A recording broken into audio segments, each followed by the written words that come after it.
Hello everyone, welcome to mouse time. আশা করছি সবাই ভালো আছেন। আজকে আমরা খাসির মাংসের চমৎকার একটি রেসিপি আপনাদের সাথে শেয়ার করব। তাহলে চলুন শুরু করা যাক। এজন্য প্রথমে আমরা নিয়ে নিচ্ছি 1 কেজি খাসির মাংস। মাংসটা একটু লবণ আর কুসুম গরম পানি দিয়ে 3-4 বার ধুয়ে পানিটা ঝরিয়ে নেব। খাসির মাংস রান্নার পর যেহেতু এমনিতেই একটু ছোট হয়ে যায়, তাই আমি মাংসের টুকরোগুলো একটু মাঝারি করে কেটে নিয়েছি। এবার পেস্ট তৈরি করার জন্য প্রথমে আমরা নিয়ে নিচ্ছি 15-16টি কাজু বাদাম, 5-6টি কাঁচামরিচ, একটি ছোট জায়ফল, 10-12টি রসুনের কোয়া, একটি পেঁয়াজ কুচি, হাফ কাপ টক দই। এই সব কিছু একসাথে ব্লেন্ড করে নেব। এবার একটি কড়াইয়ে হাফ কাপ তেল দিয়ে দিচ্ছি। খাসির মাংসের রান্নায় তেলটা সাধারণত একটু বেশি লাগে। এবার এতে দিয়ে দিচ্ছি 5-6টি পেঁয়াজ কুচি, 3টি তেজপাতা। এগুলো কিন্তু আমরা মাঝারি আঁচে ভেজে নেব। এতে আরও দিয়ে দিচ্ছি 4 টুকরো দারচিনি, 5টি এলাচ, 10-12টি কালো গোলমরিচ গুঁড়ো, 8-10টি লবঙ্গ। পেঁয়াজের কালারটা হালকা বাদামি হওয়া পর্যন্ত এগুলো ভেজে নেব।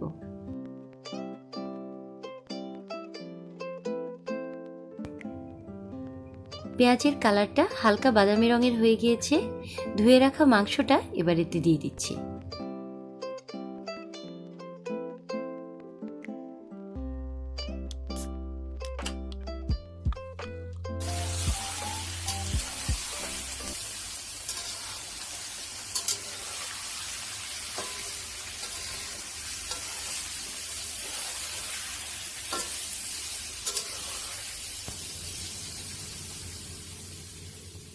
এখন এতে একে একে দিয়ে দিচ্ছি 2 চা চামচ হলুদ গুঁড়ো,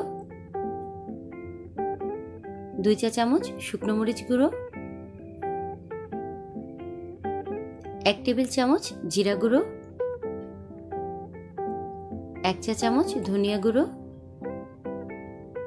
1 টেবিল চামচ আদা বাটা, 1.5 টেবিল চামচ রসুন বাটা। এবার ভালো করে নেড়েচেড়ে মশলাগুলো মাংসের সাথে মিশিয়ে নেব।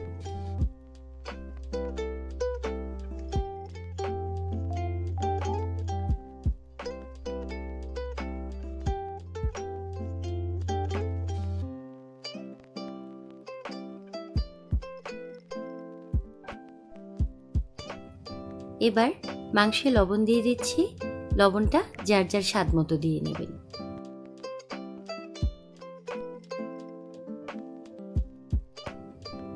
খাসির মাংস সাধারণত 1 থেকে 1.5 ঘন্টা সময় নিয়ে অল্প আঁচে ঢেকে ঢেকে রান্না করতে হয়, তাহলে মাংসটা ভালোভাবে সিদ্ধ হয়। তবে একটু পরপর নেড়ে দিতে হবে, না হলে কিন্তু কড়াইয়ে লেগে যাবে।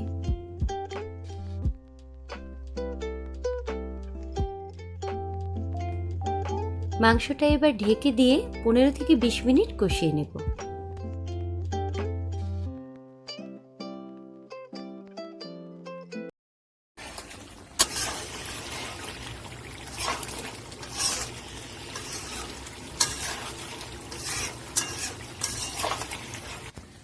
এ পর্যায়ে আগে থেকে তৈরি করে রাখা পেস্টটা এতে দিয়ে দিচ্ছি।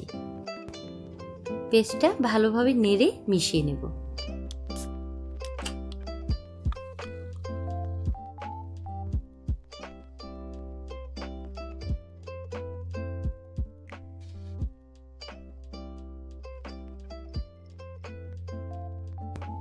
এবার এতে 1 চা চামচ বিরিয়ানি মশলা অ্যাড করে নিচ্ছি।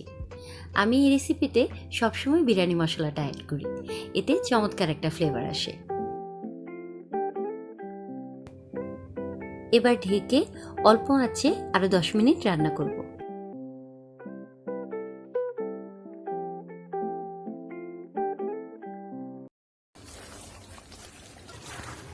এ পর্যায়ে আপনারা যতটুকু ঝোল রাখতে চান সেই অনুযায়ী গরম পানি অ্যাড করে নেবেন। আমি এখানে 1 কাপ গরম পানি অ্যাড করেছি।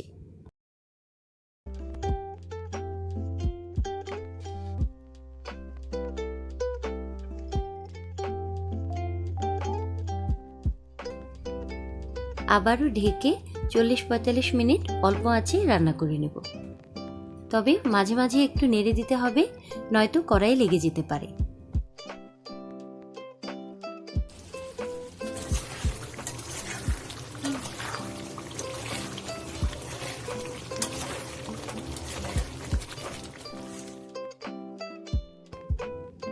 পঁয়তাল্লিশ মিনিট হয়ে গিয়েছে আর মাংসটাও খুব ভালোভাবে সেদ্ধ হয়েছে। এবার চুলা থেকে নামিয়ে নিয়ে গরম গরম পরিবেশন করব। এই অসম্ভব মজার রেসিপিটি আপনারা পরোটা, ভাত বা পোলাও যে কোনোটির সাথেই পরিবেশন করতে পারেন। এই রেসিপিটি আপনারা অবশ্যই বাসায় ট্রাই করবেন আর আমাদের চ্যানেলটি সাবস্ক্রাইব করতে ভুলবেন না। Stay safe, stay healthy.